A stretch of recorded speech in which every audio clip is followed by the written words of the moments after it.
If your compliance team has just flagged illegal activity at a host client's site, you need to act fast and you need to act smart. Here's the first thing you must understand. Unilaterally withdrawing your supplied workers from a non-compliant host site may trigger repudiatory breach risks. If your standard termination clause violates the Australian consumer law unfair contract terms regime. Pulling workers off-site using a boilerplate termination for convenience clause isn't the clean exit it appears to be.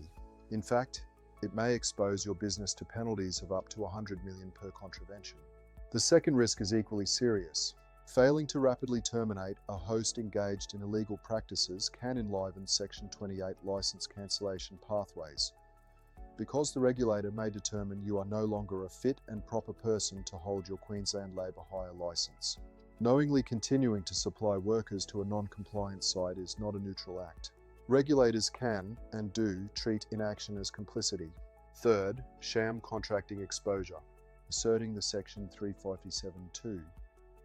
Reasonable belief defence against sham contracting allegations requires documented, audit-ready correspondence, demonstrating that you reasonably believe the arrangement was a contract for services and that your workforce was genuinely separate from the host's secondary, unlicensed subcontractors. This is the objective test introduced by the Fair Work Legislation Amendment, Closing Loopholes Number 2, Act 2024 from 27th of February 2024. If you cannot point to contemporaneous documentation, that defence is significantly weakened. And finally, the most overlooked point.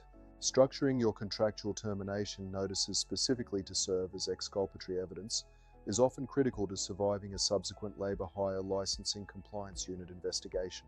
Your termination notice is not just a commercial breakup letter. It is a strategic evidentiary exhibit, and how you draft it can be the difference between keeping your licence and losing it. If your standard host agreements haven't been reviewed against these frameworks, now is the time. For tailored legal advice, contact Merlo Law.